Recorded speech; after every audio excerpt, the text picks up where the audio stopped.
Pembiakan aseks tumbuhan, belahan rumpun dan tut.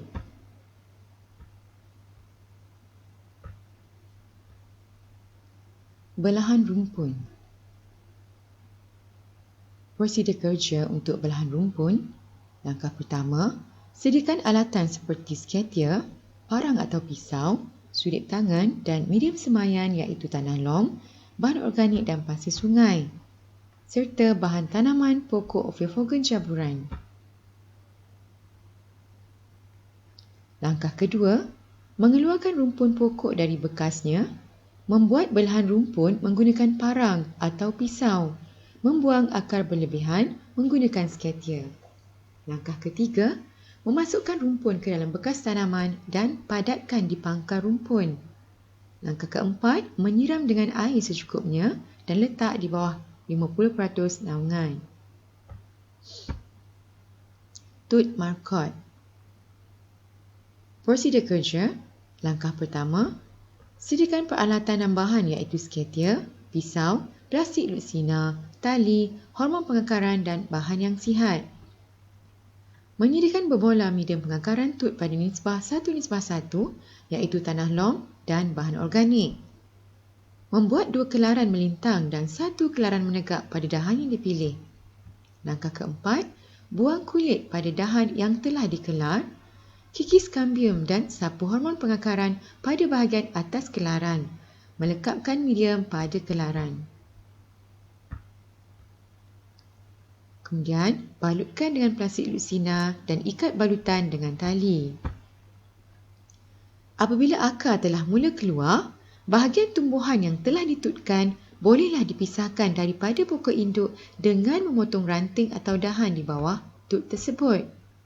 Sebelum memotong ranting atau dahan tersebut, pastikan akar telah matang iaitu berwarna coklat kerana akar ini lebih kuat.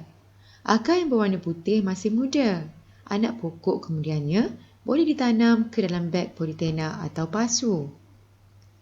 Tips memilih pohon induk, elakkan memilih pokok induk yang terlalu tua kerana pemilihan dahan atau ranting yang sesuai untuk ditut terbatas.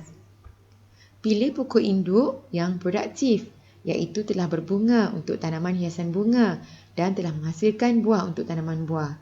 Pilih pokok induk yang banyak dahan dan rantingnya serta tiada serangan serangga perosak atau penyakit. Tips memilih dahan atau ranting. Pilih dahan atau ranting yang berdaun banyak. Permukaan dahan yang sihat, tiada tanda serangan serangga perosak dan penyakit. Dahan atau ranting yang kerap berbunga atau berbuah. Elakkan memilih dahan tua.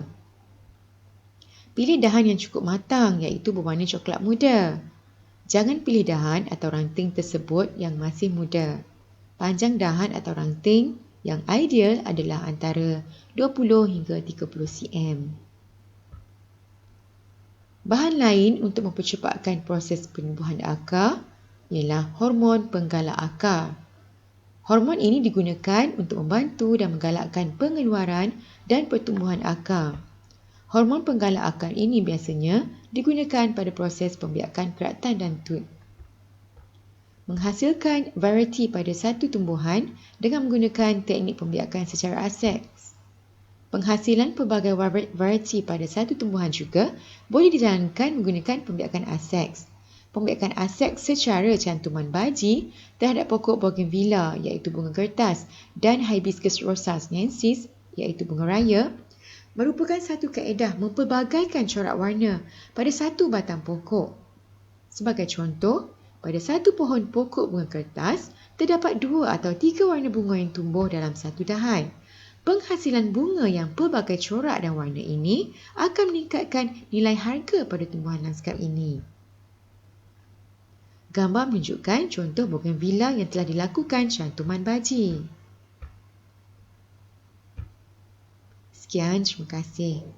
Selamat belajar.